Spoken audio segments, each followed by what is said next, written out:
And we begin with some sad news from Niger State, as we're told that at least 60 bodies have been recovered following a boat accident in Niger State.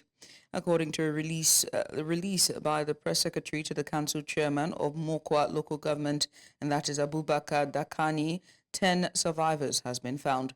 He disclosed that the boat was carrying over 300 passengers when it capsized at the notorious Gbajibo River in Mokwa local government area of Niger State on Tuesday evening.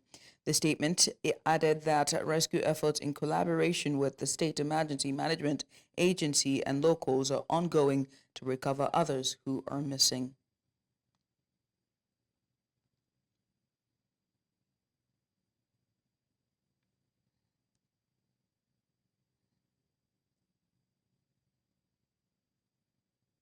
And on to more stories here. The House of Representatives on Wednesday rejected the Commander of the Federal Republic CFR honor announced by President Bola Tinubu in his independence anniversary speech to be conferred on the Speaker of the House, Tajudeen Abbas. The House also called on President Tinubu to confer on the office of the Speaker the national honor of Grand Commander of the Order of the Niger, GCON, insisting that the office of the Speaker is higher than that of the Chief Justice of Nigeria, who is to be conferred with GCON. Now, following the adoption of a motion moved by the deputy spokesperson of the House, Philip Agbache, with 248 others during plenary in Abuja.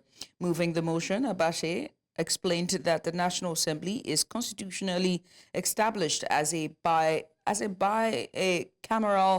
legislature comprising two equal chambers, the Senate and the House of Representatives. In the meantime, the People's Democratic Party has described the 64th Independence Day speech by President Bola Ahmed Tinubu as another lethargic and windy rhetoric of false performance claims scripted to delude Nigerians in the face of abysmal failure of the All Progressives Congress administration. PDP, in a statement signed by its National Publicity Secretary Debo Olugbo-Nagba, said that Nigerians are appalled that the president's speech did not address issues or prefer any solutions to the myriad of economic and security problems created by the APC government, for which Nigerians are hurting. The party said Tinubu has further confirmed the insensitivity of his administration towards the plight and demands by Nigerians. As your president, I assure you that we are committed to finding sustainable solutions to alleviate the suffering of our citizens. Once again, I plead for your patience as the reforms we are implementing show positive signs, and we are beginning to see the light at the end of the tunnel.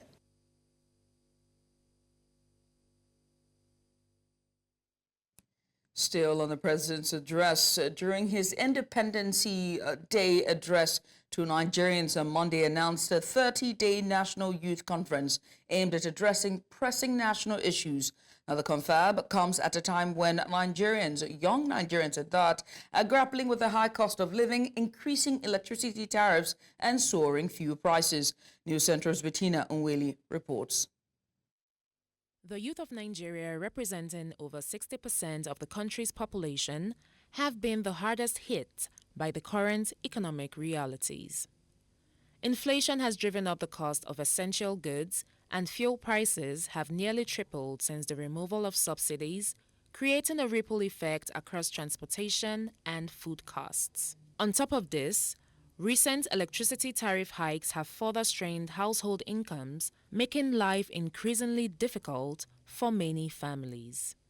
The way the things is going on in this country, I don't think the transport fare, everything is too much. I think if we can gather youth and hear what they are saying, because youth have more things to say, I think that would be very good if they talked.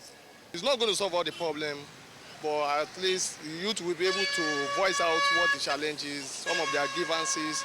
They will be able to bring it to the table, and then all of them will be able to discuss more about it. So due to skyrocketing of food prices, other consumer commodities that cause untold hardship on the people, not only the youth, but the youth suffers the most because why? They are the ones that are very energetic and still yet unemployed. President Bola Tinubu, aware of the mounting frustrations, has initiated a 30-day National Youth Conference to hear directly from the younger generation about the challenges they face and to seek solutions. Who constitute more than 60% of our population. It will provoke meaningful dialogue and empower our young people to participate actively in nation building. The government hopes this youth-centered dialogue will chart a path towards economic relief and structural reforms. I don't think there's anything bad in that because I think progress starts from discussion, raising problems, bringing them to light, and then sitting down to negotiate a way forward. Now, the issues surrounding the conference, part of what you've identified is how do you select the delegates? How do you select the representatives? Then also there's the worrisome aspect of the budget because 30 days for a confab. We just finished United Nations General Assembly, which is the largest meeting in the whole world, the most significant. 5 days, done and dusted. The rising cost of living in particular has sparked public outcry, with many Nigerians using the 64th Independence Day to call for government intervention to cushion the effects of inflation. While the government may be seeking youth input, many are watching closely to see if this initiative will lead to tangible changes in policy or if it will be seen as just another consultation exercise with little impact on the ground. In Lagos, for News Central, I am Bettina Unwili. Still on the Independent Day address by the President Bola Tinubu, the People's Democratic Party has described that address saying that it is lethargic and another windy rhetoric of false performance claims. And now to discuss this further, we're joined by business and social policy analyst Kenneth Ike. Well, Kenneth, thank you so much for joining us. We appreciate you for doing this with us. Let's get started because we're pressed for time. In your opinion, how do you assess the impact of President Tinubu's speech on public perception of the government's effectiveness? All right, let me say a happy independence to Nigerians. I mean, we're alive, we're surviving. There is hope, but I do not know if there's renewed hope.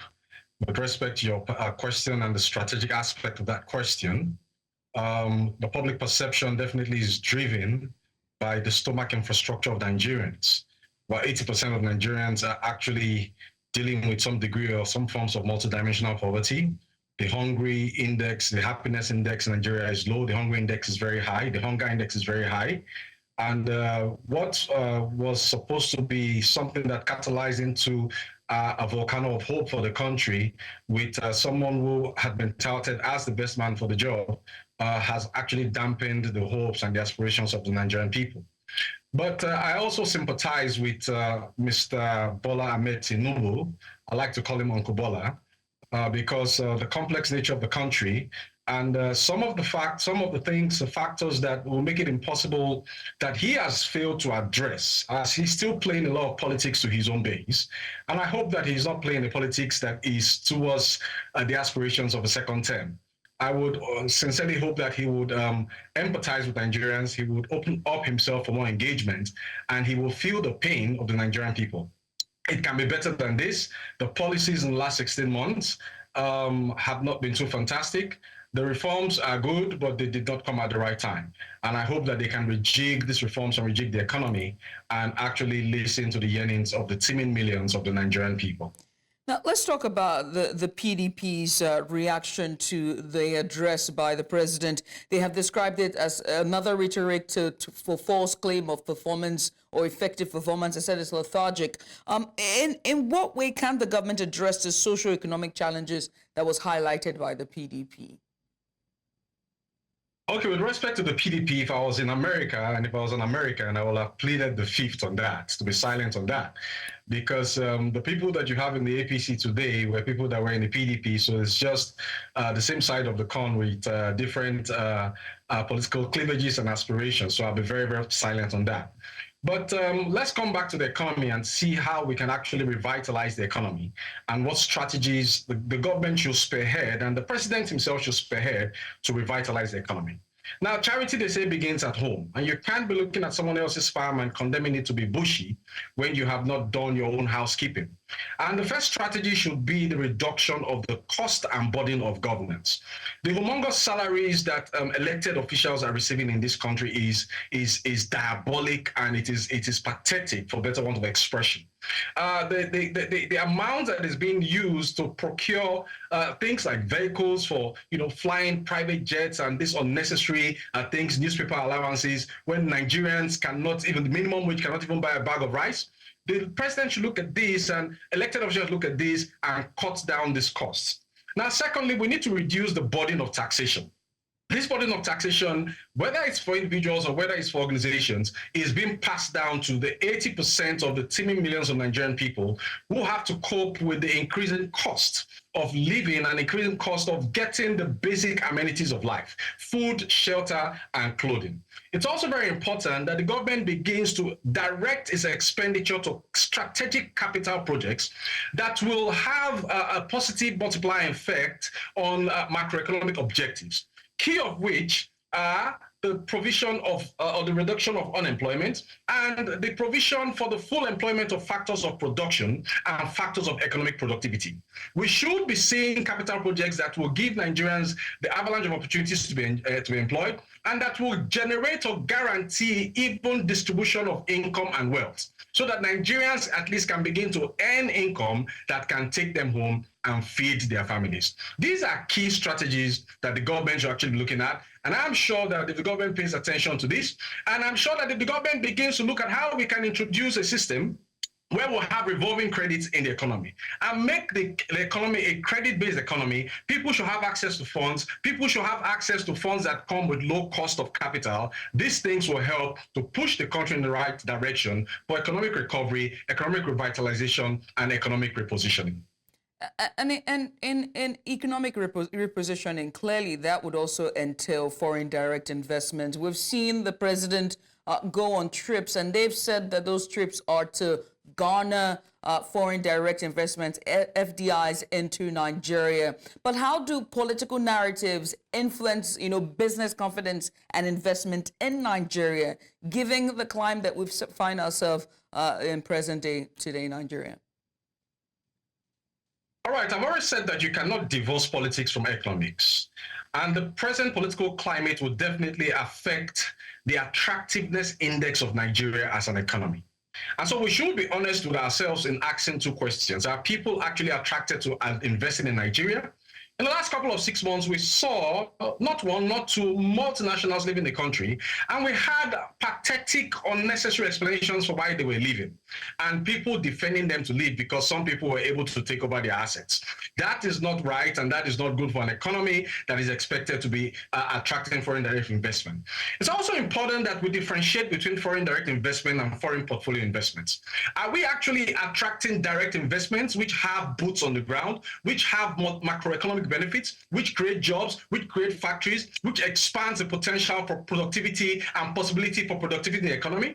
I think more of what we're attracting in the country, I don't have the statistics or data right now, is more of portfolio investments than direct investments. I also read the speech and I listened attentively, and I heard the president say in the last 1 year we've attracted 30 billion in FDIs. Now, I'm not differentiating whether it's FDI or FPIs. I think that is paltry. For an economy of Nigeria's size, a market size of Nigeria that has the kind of potential and the kind of reservoir and retinue of resources we have, attracting 30 billion doesn't help in any way to push the economy in the path of repositioning. So definitely the political climate and what has happened in the last 1 year is not giving what I would borrow using the Gen Z's language. It's not giving the right vibes to international investors out there. But that is not to sound like a prophet of doom. I think the opportunities in the country, I think if we improve the security situation, if we improve the index of economic freedom in our country, Nigeria, most likely we should be able to attract more investment, and that will saturate the economy, and that will reduce the pain that Nigeria is actually going through right now. Kenneth, I must say that I was able to catch your vibes there with that joke. But many thanks for doing this with us. We appreciate you for coming on. Kenneth Ikenwa, he is a business and social policy analyst and joined us today to talk more about the presidency's speech. Once again, thank you. Let's keep hope alive. I still believe in Nigeria. Oh, we all do.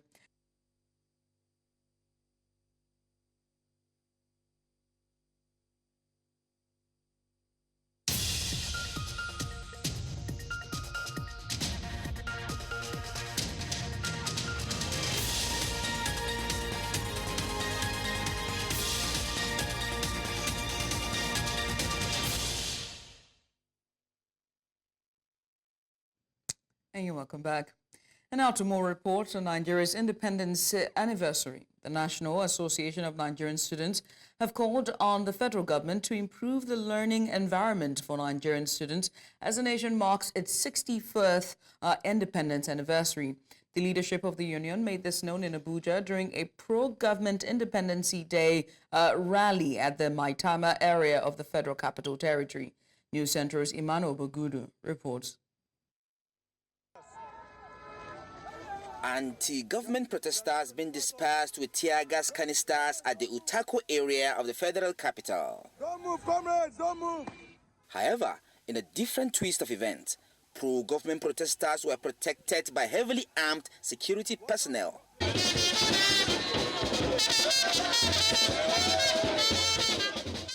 On one side is Nigeria's apex student union body, the National Association of Nigerian Students, while on the other hand are some members of the National Youth Council of Nigeria, all pledging support for Nigeria's President Bola Tinubu. Sending message to the government that while commending them for the CNG buses, we want to tell the government of the day that the students and the youth are very important in our society. In every decision, at every level, they should be carried along. In employment, too, the youth should be carried along. And most importantly, palliative youth should be carried along. The youth are very important. We decided to be positive and be patriotic. Are we looking at the cup as half full or half empty? The president came, made these reforms, and also put in place programs. So today, as we celebrate independence, we are calling on all the youth of Nigeria to key into these programs for the economic emancipation, independence, forward voyage of our country, Nigeria. Some of the students present at the rally expressed their wishes for Nigeria in the light of the Independence Day celebration. A happy independence to every Nigerian out there, both at home and in diaspora. We should keep the hope alive. We are driving change, and I'm very sure Nigeria will be better. To every Nigerian out there, we have a role to play to nation building. We have a role to play to a digital economy. We have a role to play in transforming the economy of Nigeria into a better one. Cheers to Nigeria. And I'm here to encourage each youth of Nigeria to stand strong. As we stand strong, we are united, we stand strong. I'm happy I came to celebrate Nigeria at 64, and I'm very happy and I enjoyed the harmony and everything. Thank you. Despite the impression of a tension-filled day with the hashtag Fearless October, the atmosphere in the Federal Capital Territory remained calm as security agencies continued their patrol and manned several key points within the city center. In Abuja, for News Central, I am Emmanuel Bagudu. Residents from Jos, the Plateau State capital, have lent their voices, among others, asking for a better country while commemorating the 64th independence anniversary of Nigeria. While some are of the view that nothing is worth celebrating, others believe that there is every reason to mark the achievements of the country's 64 years after colonial rule. News Center Chizoba Anyowe has more. 64 years after Nigeria's independence, many citizens feel a lot should have been achieved. Sadly, they feel citizens have been shortchanged by Nigerian leaders. Residents of Jos are calm, going about their lawful businesses, while some others are away from work to observe the public holiday. Some advocates of good governance had set aside October 1 to protest the ills in the country, but such did not happen in Plateau State, probably because of the fragile peace in recent time. Some residents spoke to News Central about their thoughts on Nigeria's Independence Day 64 years after, noting the economic hardship experienced by many. How much is petrol today, for example? I had to follow Keke, left my car. I had a function here, but I had to leave my car at home because I cannot afford to buy 1 gallon of fuel to put in my car. So really, there's really nothing to celebrate about, if you ask me. Where the bank of trust is no longer there, you discover that for growth to happen, it wouldn't just take place. So that's just what's happening to Nigeria. There's a disconnect between the leaders and the followers. Our leaders have taken us, Nigerian, for granted too much. Nothing is working. What are we even celebrating? 64 years of independence, we have nothing to show than to just thank God that we are alive. They feel that public office holders have a lot to do for a better Nigeria. It is for the government to be assertive in its tackling of the problems in the land, primarily the insecurity in the land, and then to take deliberate policy decisions that will address the challenges that we are having with the economy. Our leaders will have to be sincere, being deliberate, and they have to take decisive decision on how to make this country go forward. Just like where you hear any younger person will say the American dream. What is the Nigerian dream? The way out is the youth to take the bull by the horn and come out in 2027 and vote massively for anybody that we think that can bring us out of this mess we are in. While a greater number of Nigerians feel disappointed at the situation of things in the country, it is also a wake-up call to all and sundry to contribute their quota in making Nigeria a home for everyone to live in. In Jos for News Central, Chizoba Anyowe. The Nigerian High Commission in South Africa joined the rest of the world in celebrating Nigeria's 64th independence. The celebrations held in Pretoria and was attended by foreign dignitaries in South Africa and Nigerians in general. This year's independence celebrations come amid widespread frustration. Inflation is at a record high, and the Naira's devaluation has eroded purchasing power. Meanwhile, Nigerians in South Africa have expressed mixed feelings about the celebrations. News Centro's Bongani Ziziba reports. The celebrations were marked with traditional dishes, refreshing drinks and music that resonates with the essence of Nigeria. This gathering reflects not just festivity, but a strong bond among Nigerian community in South Africa. Here, amidst dignitaries and fellow Nigerians, the spirit of unity and resilience is palpable. This occasion is a moment of pride for all Nigerians, both at home and in diaspora, as we reflect on the journey of our great nation, its history, its achievements, and its future. Today, we celebrate not just Nigerian independence, but also our collective progress as a people and a nation dedicated to unity, diversity, and resilience. The day signified not only Nigeria's independence, but also enduring friendship between South Africa and Nigeria. Many Nigerians made personal sacrifices so that South Africa could be free from apartheid rule. We should therefore, as South Africa and Nigeria, spare no effort in taking every step necessary in consolidating and deepening these bonds of friendship and solidarity. However, while the celebrations bring joy, beneath the surface lies a call for patience. Some Nigerians express hope for their government to address pressing issues back home. It's been over 62 years of wrath. And now that we're in power, we're trying to reform. And you know, reform takes quite a while to start gesticulating. So my message to Nigeria is that please trust the process. We're working to ensure that we lay the right foundation for Nigeria, for the project Nigeria to start work. And Nigeria is going to come out of it. Though we are having some challenges during this period, but it's been progressive with the current government. Mixed sentiments arise as some call for accountability as economic challenges weigh heavily on the hearts of many. Nigeria is supposed to be the giant of Africa, but contrary to that, the leadership has a problem. Nigeria has leadership problem. If we can get the right leadership, Nigeria is capable of topping the global charts. Economy-wise, intelligence, skills, in all areas of life. We want Nigeria to be great again.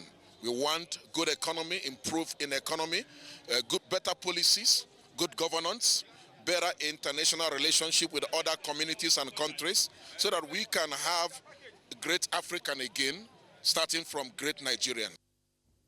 Amidst the challenges Nigeria faces, the celebration serves as a reminder of Nigeria's remarkable journey, yet reveals the echoes of a nation longing for stability and progress.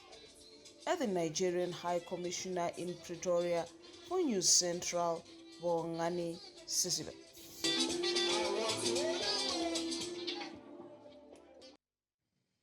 President Bola Tinubu will depart Abuja on Wednesday for the United Kingdom to begin a 2-week vacation, part of his yearly leave.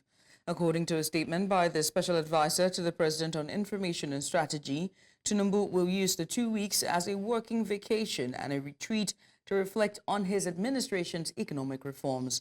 The statement added that the President will return to the country after the leave expires.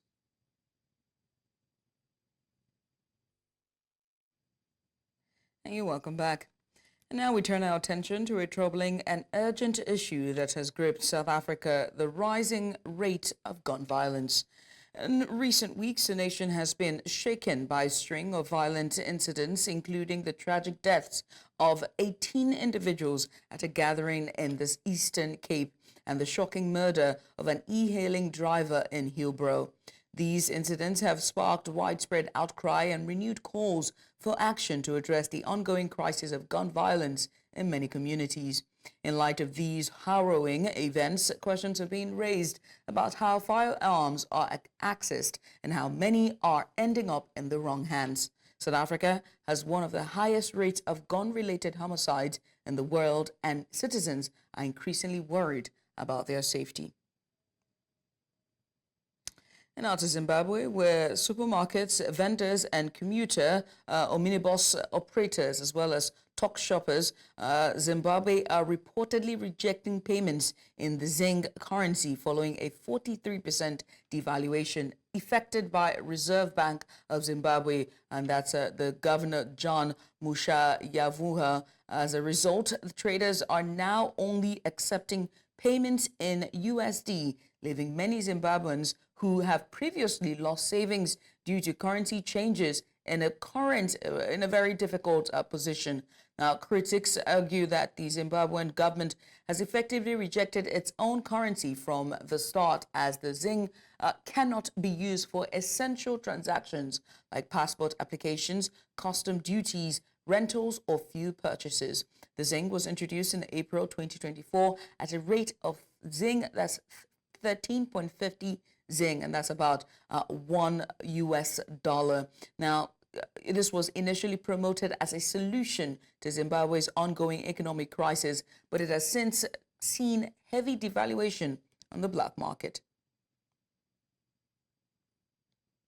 And now to East Africa, where Kenyan lawmakers have initiated a motion to impeach the Deputy President Rigathi Gachagua. This comes in an unprecedented political move, protruding an acrimonious fallout within the ruling party. The East African country's politics has been in turmoil since March, following deadly protests over a spiraling cost of living crisis and deeply unpopular tax hikes.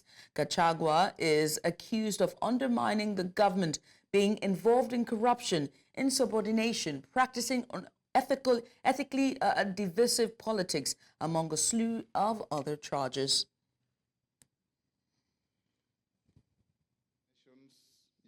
Having examined the notice of the special motion by the member for Kibwezi West, I find that the special motion meets the requirements relating to form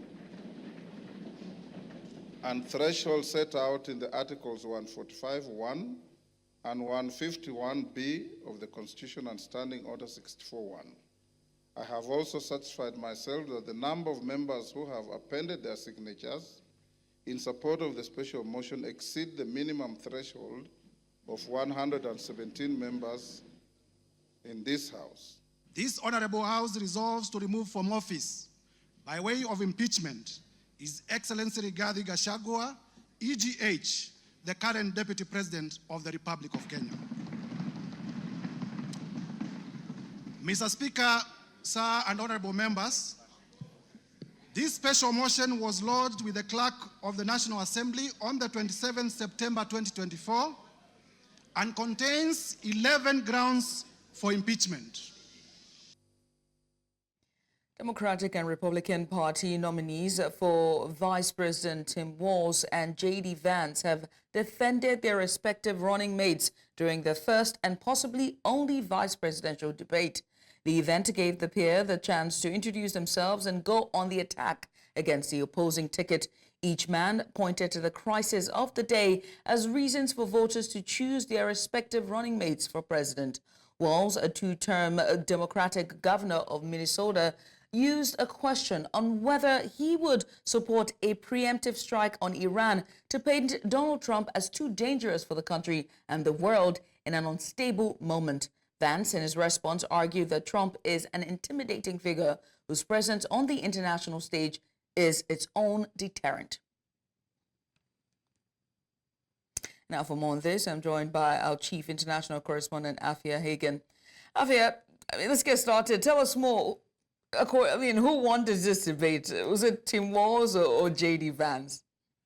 Well, unfortunately, Judith, it was neither. Neither was seen as a real clear winner in last night's debate. Certainly, J.D. Vance came across as more polished and perhaps more prepared. Tim Walz was certainly showing some nerves during this debate. And remember, it's his first one. And in fact, when he was picked as a vice presidential pick by Kamala Harris, he said to her, look, I've never debated before. I don't do debates. So he was really, really out of his comfort zone. Look, this was a really sort of civil conversation between these two vice presidential candidates who were really out to defend the top of their ticket. It was a policy-focused debate. There were like a few political body blows, probably best served by Vance, who is a much more experienced public speaker than Tim Walz. But this was really tempered, really even-tempered, much more so than any of the presidential debates we've seen. So no clear winner for you, Judith, but certainly J.D. Vance looking much more polished and much more prepared than Governor Tim Walz. And that's a lot to say, given the presidential elections where we saw Kamala Harris come with a full force and was full on attack, and Donald Trump couldn't seem to stick to a point. It's a bit different with their advice here, with their debate. But what were the standout moments for you from the debate?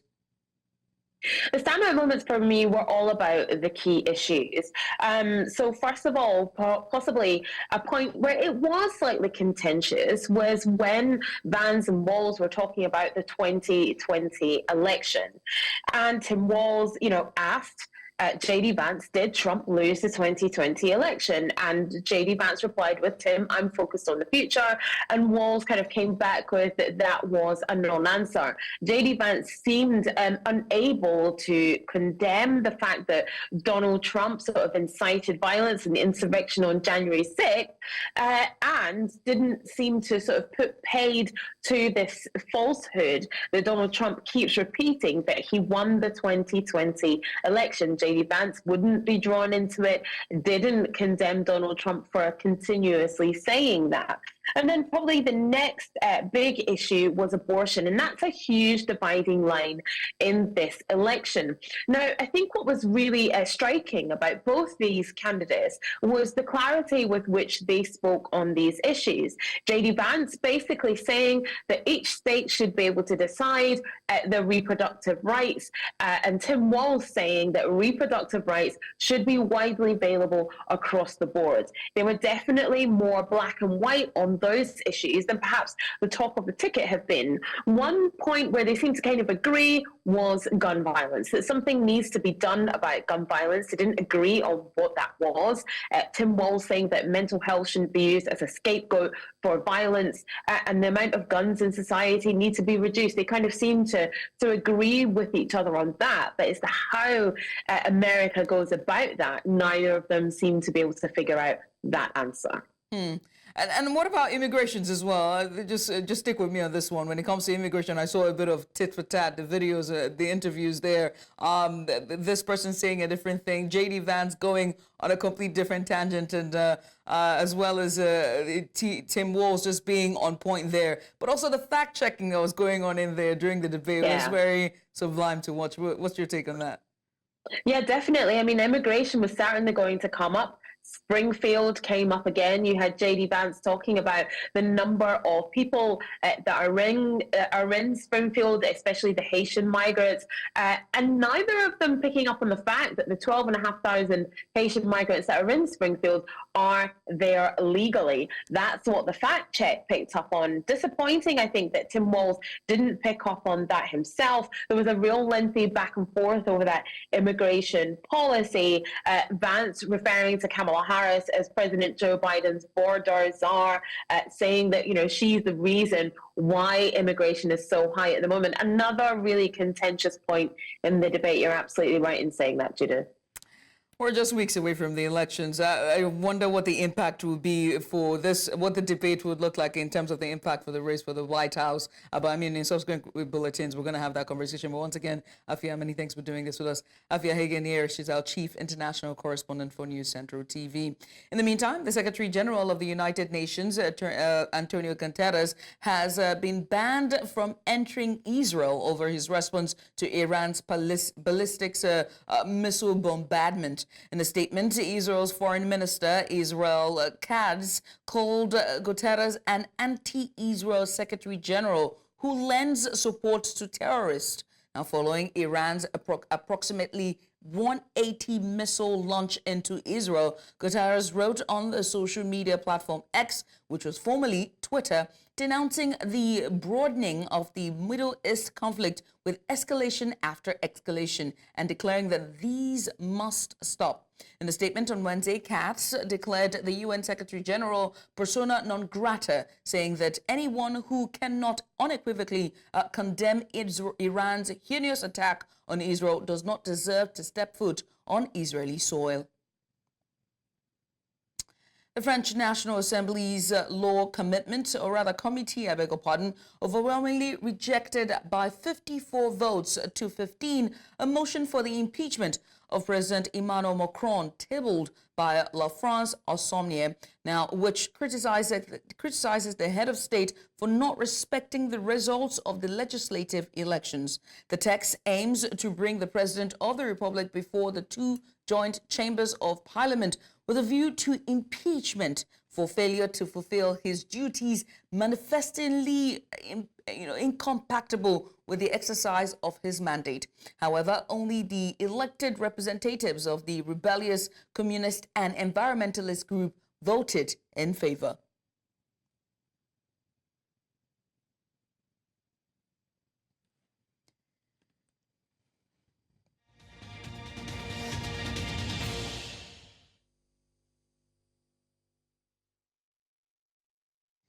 Uganda's Minister for Energy and Mineral Development, Ruth Nankabirwa, has said that a state-owned mining company has been formed to manage the government's equity interest in mining operations. All mining activities in the East African country have previously been done by private firms after obtaining exploration and mining licenses. Under a new mining law approved in 2022, the government can compulsorily take a 15% free carry stake in all mining operations in the country. The move is part of broader efforts to expand Uganda's share of the value from its mineral wealth, following in the footsteps of other African countries such as Tanzania.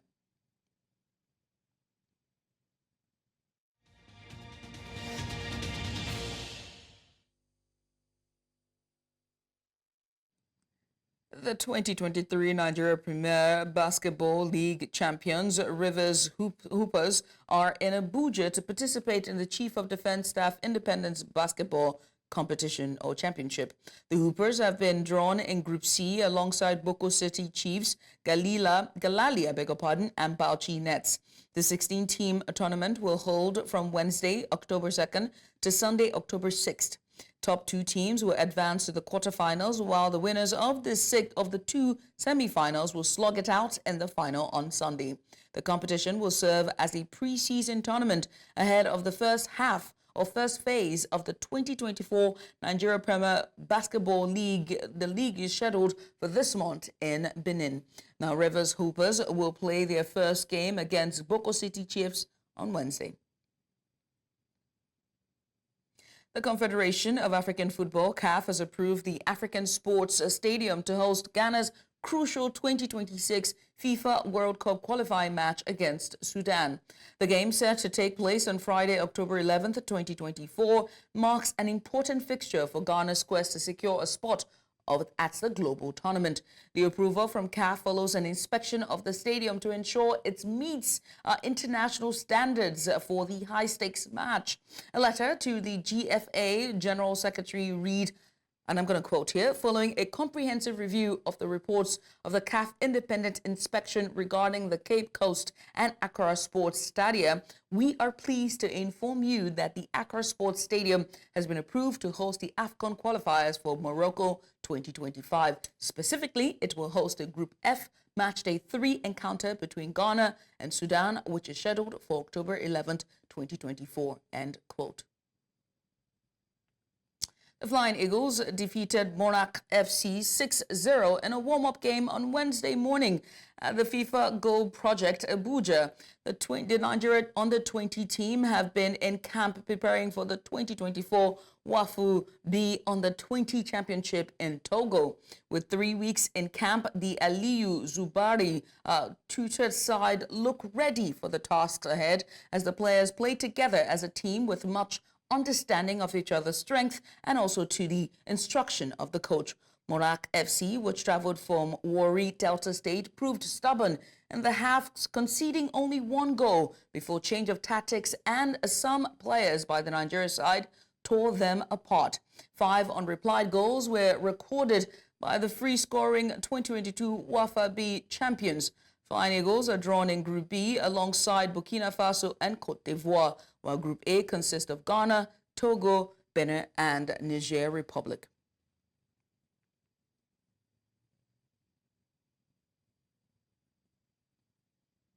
And that's all at this hour, but before we go, let's take another look at some of the major stories.